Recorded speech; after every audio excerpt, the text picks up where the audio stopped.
जय यीशु, आप सबों का स्वागत है। इस हफ्ते हम योहन अध्याय 8 पद संख्या 39 से 59 पर मनन चिंतन करेंगे। वीडियो में आगे बढ़ने से पहले आपसे अनुरोध है कि आप वीडियो को यहाँ पर पॉज कर दें। बाइबल से धर्म ग्रंथ का यह जो अंश है, योहन 8 39 टू 59, उसको पढ़ें, उसके बाद ही वीडियो में आगे बढ़ें। योहन 8 39 से 41। उन्होंने उत्तर दिया, इब्राहिम हमारे पिता हैं। इस पर ईसा ने उनसे कहा, यदि तुम इब्राहिम की संतान हो तो इब्राहिम जैसा आचरण करो। अब तो तुम मुझे इसलिए मार डालने की ताक में रहते हो कि मैंने जो सत्य ईश्वर से सुना वह तुम लोगों को बता दिया। यह इब्राहिम जैसा आचरण नहीं है। तुम लोग तो अपने ही पिता जैसे आचरण करते हो। उन्होंने ईसा से कहा, हम व्यभिचार से पैदा नहीं हुए हैं। हमारा एक ही पिता है और वह ईश्वर है। यहाँ पर इस चीज को समझने के लिए मैं आपको एक बैकग्राउंड देना चाहता हूं। यहूदी इब्राहिम को अपना पिता मानते थे और अपनी धरोहर भी। उत्पत्ति अध्याय 12 में हम देखते हैं कि प्रभु ने इब्राहिम को बुलावा दिया। इब्राहिम को बुलावा देने के साथ साथ प्रतिज्ञा देश दिया, प्रतिज्ञा देश का प्रतिज्ञा दिया। इसके बाद उसके बेटे इसहाक को और इसहाक के बाद उसके बेटे याकूब को यह प्रतिज्ञा प्राप्त हुई। याकूब के 12 बच्चे थे। उन 12 बच्चों से इज़राइल के 12 जो घराने हैं वो बनते हैं। यूदा का जो घराना है उसी से यहूदी लोग आते हैं। तो यहूदी लोग अपने इतिहास पे इब्राहिम के साथ उनके रिश्ते को लेकर बहुत ज्यादा फक्र करते थे। वह यह मानते थे कि खुद ईश्वर उनका पिता है और उनको जो जो प्रतिज्ञाएं, जो प्रॉमिसेस इब्राहिम को मिली हैं, वो सारी की सारी प्रॉमिसेस अब उनकी हैं। और इसीलिए वह प्रभु से कह रहे थे कि हम इब्राहिम की संतति हैं, ईश्वर खुद हमारा पिता है। तो आप जो बात कह रहे हैं ये हमें समझ में नहीं आ रही है। और यहां पर हम देखेंगे कि प्रभु क्या कहने की कोशिश कर रहे हैं। प्रभु कहते हैं कि अगर तुम इब्राहिम की संतान हो तो इब्राहिम जैसा आचरण करो। तो प्रभु क्या कहने की कोशिश कर रहे हैं? ये इब्राहिम जैसा आचरण क्या है? इसके बारे में ज्यादा जानने के लिए हम कुछ धर्म ग्रंथ से कुछ पंक्तियां यहां पर आपके सामने प्रस्तुत करेंगे। रोमियो के नाम संत पौलुस का पत्र अध्याय 4 पद संख्या 3 में लिखा है, क्योंकि धर्म ग्रंथ क्या कहता है? इब्राहिम ने ईश्वर में विश्वास किया और इसी से वह धार्मिक माने गए। उसी प्रकार से उत्पत्ति 15:16 में भी लिखा है, अब्राम, इब्राहिम, बाद में उसका नाम इब्राहिम रखा गया, शुरू में उसका नाम अब्राम था। अब्राम अब्राम ने ईश्वर में विश्वास किया, इस कारण प्रभु ने उसे धार्मिक माना। क्यों धार्मिक माना? क्योंकि उसने अब्राम इब्राहिम का ही नाम है। अब्राम ने ईश्वर में विश्वास किया। गलातियों के नाम संत पौलुस के पत्र अध्याय 3 पद संख्या 16 में लिखा है, इब्राहिम ने ईश्वर में विश्वास किया और इसी से वह धार्मिक माने गए। याकूब का जो पत्र है अध्याय 2 पद संख्या 23 में भी हम इस प्रकार से पढ़ते हैं, इस प्रकार धर्म ग्रंथ का यह कथन पूरा हुआ, इब्राहिम ने ईश्वर में विश्वास किया और इसी से वह धार्मिक माने गए और ईश्वर के मित्र कहलाए। प्रभु मसीह क्या कह रहे हैं इन सारे पंक्तियों से? प्रभु मसीह यहूदियों को कह रहे हैं कि इब्राहिम के तरह ईश्वर में यानी मुझ में विश्वास करो और उस विश्वास से आपको धार्मिक माना जाएगा। धार्मिकता प्रभु के साथ एक सही संबंध होता है। धार्मिकता, मैं फिर से कहना चाह रहा हूं, धार्मिकता जिसको इंग्लिश में राइचियसनेस कहते हैं, इसका क्या मतलब होता है? To be right with God, यानी ईश्वर के साथ एक सही रिश्ता। तो आप कब ईश्वर के साथ एक सही रिश्ते में आप आते हैं? जब आप विश्वास करते हैं। किस में विश्वास करना है? ईश्वर में विश्वास करना है। अब्राहम ने, आप अगर उत्पत्ति 12 में पढ़ें, बहुत ही सुंदर अध्याय है, आप इसे जरूर पढ़ें। उसमें आप देखेंगे कि अब्राहम ने इससे पहले ईश्वर को देखा नहीं, ईश्वर को सुना और ईश्वर के सुनने के अनुरूप उसने आज्ञाकारिता द्वारा, विश्वास द्वारा अपने आप को धार्मिक बनाया।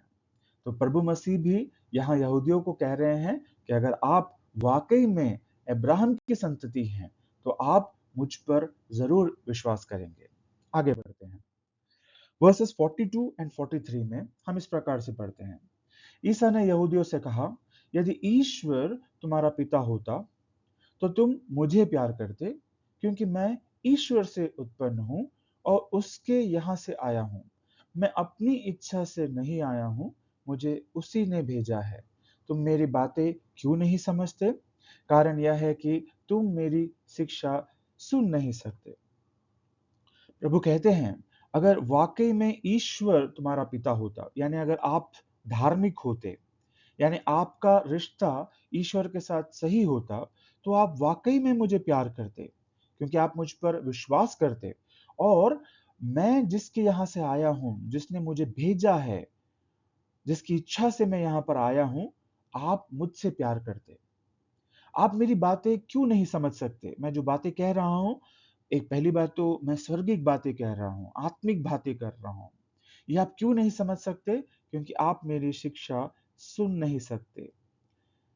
सुन नहीं सकते, आप सुनकर भी उसको विश्वास नहीं कर पा रहे हो, इसीलिए आप इसे समझ नहीं पाते हो। और इसीलिए मुझे पता है कि आपका रिश्ता पिता के साथ सही नहीं है, आप ईश्वर के बच्चे नहीं हो। आगे हम पढ़ते हैं वर्सेस 44 में। प्रभु कहते हैं, तुम अपने पिता शैतान की संतान हो और अपने पिता की इच्छा पूरी करना चाहते हो। वह तो प्रारंभ से ही हत्यारा था, उसने कभी सत्य का साथ नहीं दिया, क्योंकि उसमें कोई सत्य नहीं है। जब वह झूठ बोलता है तो वह अपने ही स्वभाव के अनुसार बोलता है, क्योंकि वह झूठा है और झूठ का पिता है। देखिए, सिर्फ दो ही राज्य हैं, एक है परमेश्वर का राज्य, किंगडम ऑफ गॉड, और दूसरा है किंगडम ऑफ डार्कनेस, या तो उजाला या तो डार्कनेस, अंधेरा। तो अगर आप प्रभु मसीह के साथ हैं या प्रभु मसीह के खिलाफ हैं, सिर्फ दो ही सत्य हैं, 0 या 1। तो प्रभु यहां पर क्या कहने की कोशिश कर रहे हैं? अगर आप ईश्वर के साथ सही रिश्ते में नहीं हो तो आप शैतान की तरफ हो। शैतान के बारे में यहां पर प्रभु कुछ चीजें कहते हैं। प्रभु कहते हैं, शैतान प्रारंभ से ही हत्यारा था। इसको जानने के लिए आप उत्पत्ति अध्याय 3 पढ़ें, खास तौर पे पद संख्या 19। आत्मिक हत्या शैतान के द्वारा आदम और हव्वा की हुई थी। वह प्रारंभ से ही हत्यारा था। दूसरा, उसमें कोई सत्य नहीं है। हम योहन 17:17 में पढ़ते हैं कि प्रभु मसीह का शब्द ही सत्य है। सत्य सिर्फ ईश्वर के साथ है। शैतान ईश्वर से अलग है, इसलिए उसमें कोई सत्य नहीं है।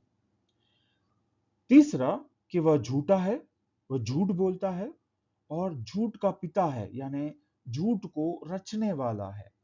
वह जो भी बोलता है वह झूठ बोलता है। वह सत्य के खिलाफ, वह सुसमाचार के खिलाफ, प्रभु मसीह के खिलाफ, परमेश्वर के वचन के खिलाफ बोलता है।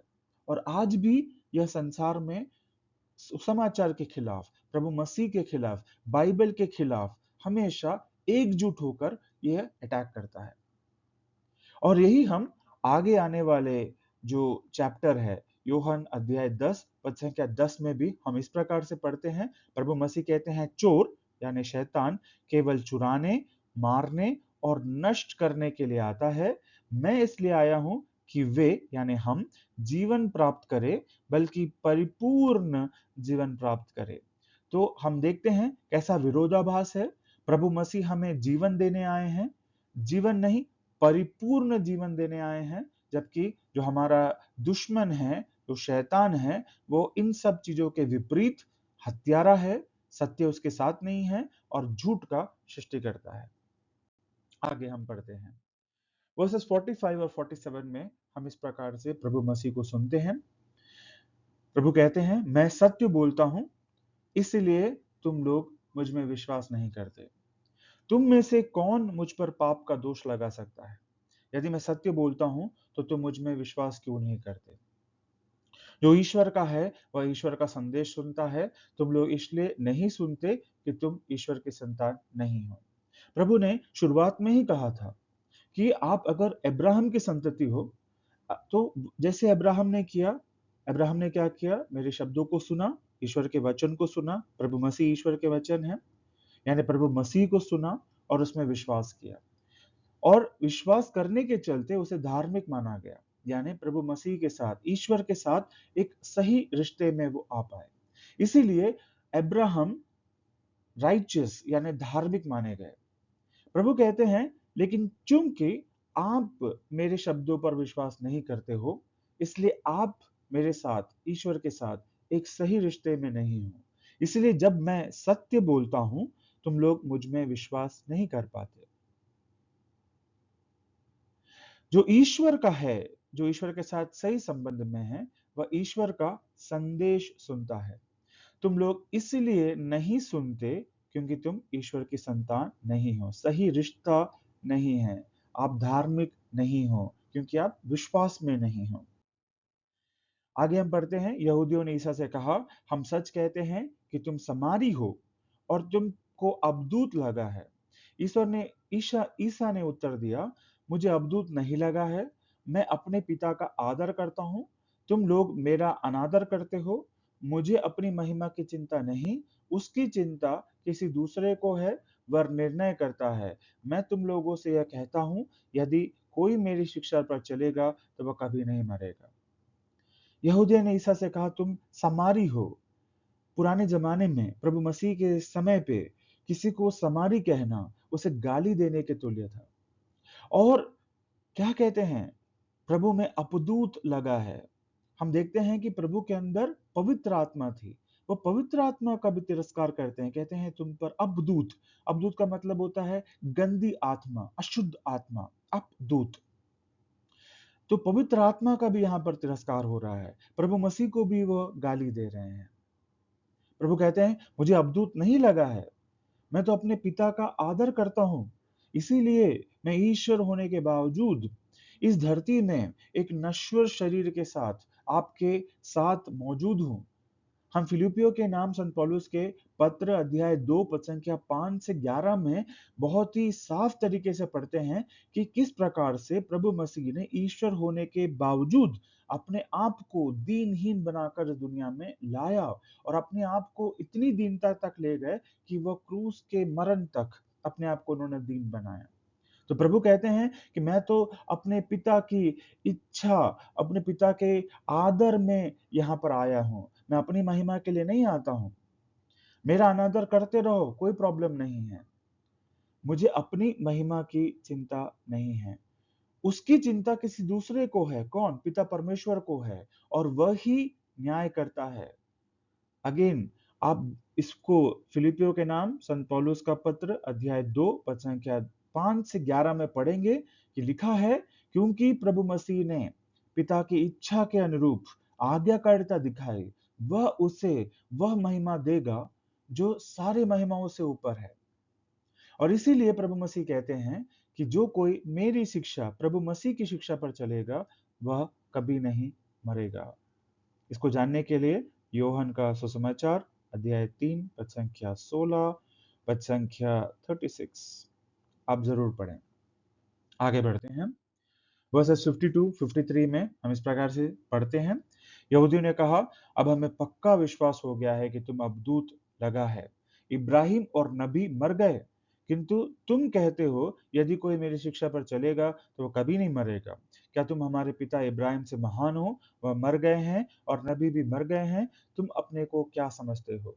तो यहाँ पर देखिए कि कितने चतुर है वो लोग। वो कहते हैं कि तुम क्या बातें कर रहे हो? इब्राहिम जो प्रभु पर विश्वास करते थे वह मर गए, वह सारे नबी जो प्रभु में विश्वास करते थे वह मर गए, उनकी कब्रें हमारे बीच में हैं, और तुम कहते हो कि कोई आपकी शिक्षा पर चलेगा तो वो कभी नहीं मरेगा। तुम अपने को क्या समझते हो? आगे हम देखते हैं प्रभु का क्या उत्तर है। वर्सेस 54 से 56 में हम इस प्रकार से पढ़ते हैं।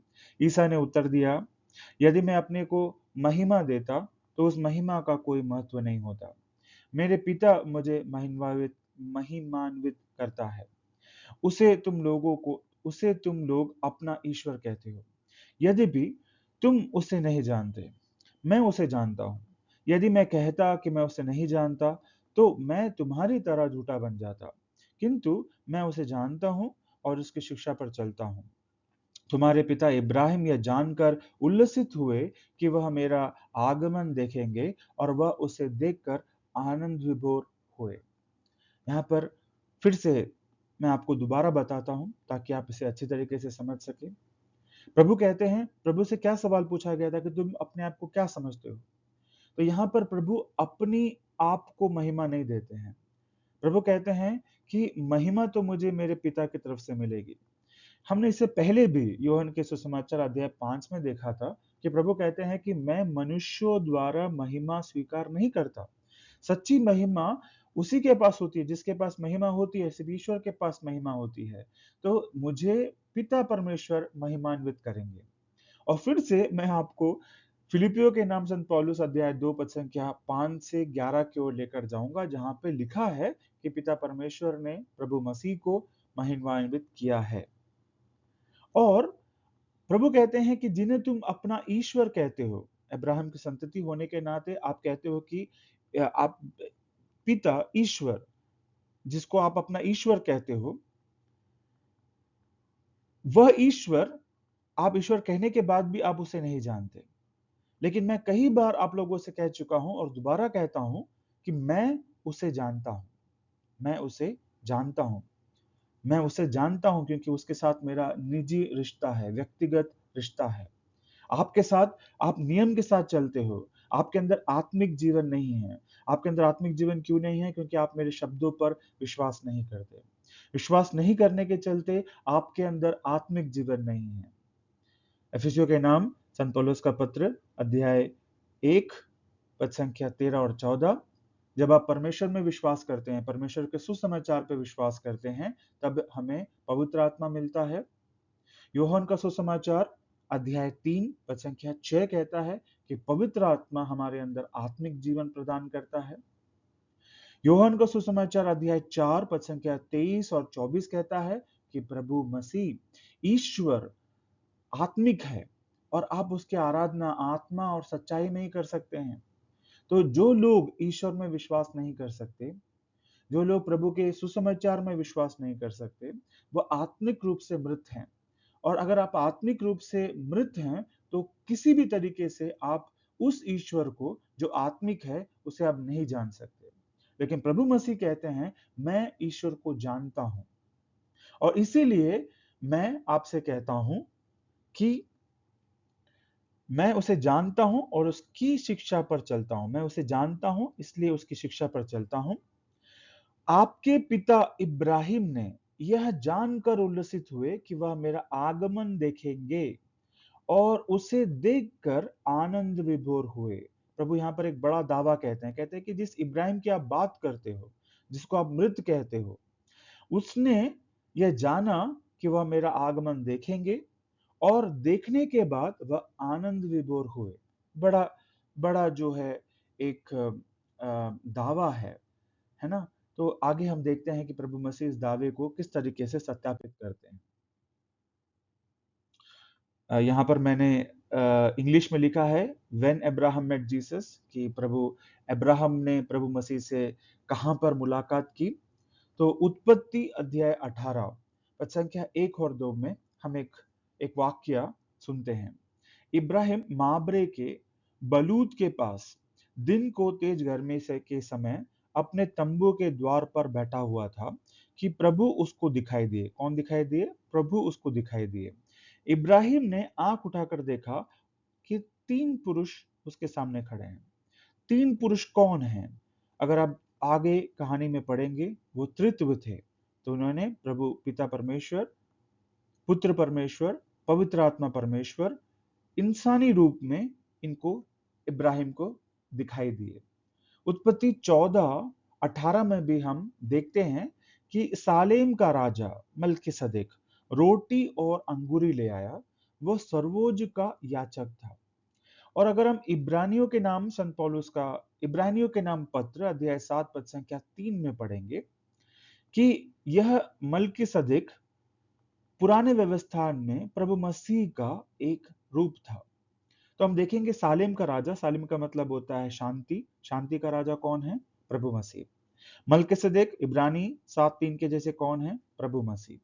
वो उन्होंने क्या लेकर आया? रोटी और अंगूरी। हमें रोटी और अंगूरी कौन देता है नए व्यवस्था को बनाने के लिए? प्रभु मसीह। और ये सब किसके सामने? उत्पत्ति 14 पद संख्या 18 पढ़ेंगे, उत्पत्ति 14 पढ़ेंगे तो ये सब मल्कीसदेक इब्राहिम के सामने प्रकट होते हैं। तो इब्राहिम ने मल्कीसदेक को देखा, सालेम के राजा को। किसको देखा? प्रभु मसीह को पुराने व्यवस्था में देखा।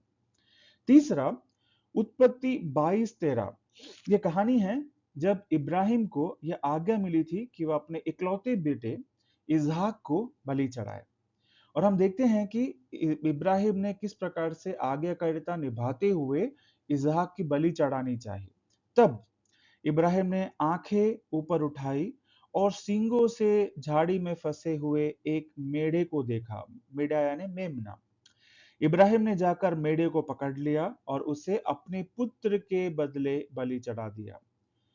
तो हम क्या देखते हैं? यूहन्ना का सुसमाचार अध्याय 1 पद संख्या 29 में हम पढ़ते हैं, प्रभु मसीह ईश्वर के वह मेमने हैं जो संसार के पाप हर लेते हैं। तो इन 3 जगह पर हम देखते हैं कि किस प्रकार से इब्राहिम ने प्रभु मसीह को देखा और किस प्रकार से वह आनंद विभोर हो गए। आगे देखते हैं पद संख्या 57 से 59। यहूदियों ने उनसे कहा, अब तक तुम्हारी उम्र 50 भी नहीं, तो तुमने कैसे इब्राहिम को देखा है? ईसा ने उनसे कहा, मैं तुम लोगों से यह कहता हूं, इब्राहिम के जन्म लेने से पहले ही मैं विद्यमान हूं। इस पर लोगों ने ईसा को मारने के लिए पत्थर उठाए, किंतु वह चुपके से मंदिर से निकल गए। यहाँ पर अगर आप इसे हिंदी में पढ़ेंगे तो शायद आपको उतना समझ में नहीं आएगा। पहली बात तो प्रभु मसीह ने यह दावा किया कि इब्राहिम ने उन्हें देखा था, देखकर वे आनंद विभोर हुए। हमने देखा कि किस प्रकार से उत्पत्ति में हमने देखा कि किस प्रकार से 3 वाक्यों के जरिए इब्राहिम ने वाकई में प्रभु मसीह को देखा था, वो किस प्रकार से आनंद विभोर हुए थे। और यहाँ पर प्रभु कहते हैं, यहाँ पर यहूदी कहते हैं कि तुम्हारी उम्र तो 50 की भी नहीं है, तो इतने हजारों साल पहले जो इब्राहिम ने देखा था, आप कैसे इब्राहिम ने आपको देखा? तो यहाँ पर प्रभु कहते हैं कि इब्राहिम के जन्म लेने से पहले ही मैं विद्यमान हूं। इसका क्या मतलब है? और ये इसका क्या मतलब है कि सुनने के बाद वे सब ईसा को मारने के लिए पत्थर उठाने लगे? तो इसे जानने के लिए हमें निर्गमन ग्रंथ अध्याय 3 पद संख्या 13 से 14 पढ़ना पड़ेगा। मूसा प्रभु मसीह से पहाड़ी पर मिलते हैं। उन्होंने देखा कि झाड़ी जल रही है लेकिन अग्नि उस झाड़ी को भस्म नहीं कर पा रही है। यहाँ पर उनको प्रभु के साथ साक्षात्कार होता है और वो प्रभु से पूछते हैं कि आप कौन हैं? तो प्रभु अपना नाम उजागर करते हैं। ओल्ड टेस्टमेंट में ईश्वर का नाम वो उजागर करते हैं। इंग्लिश में कहते हैं I am who I am. Hindi में उसका ट्रांसलेशन है कि मैं वह हूं जो विद्यमान हूं, मैं सत हूं। और यहां पर प्रभु वही कहते हैं कि इब्राहिम के जन्म लेने से पहले ही मैं सत हूं, मैं विद्यमान हूं। यानी प्रभु मसीह बड़े ही साफ शब्दों में अपने आप को ईश्वर के रूप में दावा कर रहे हैं।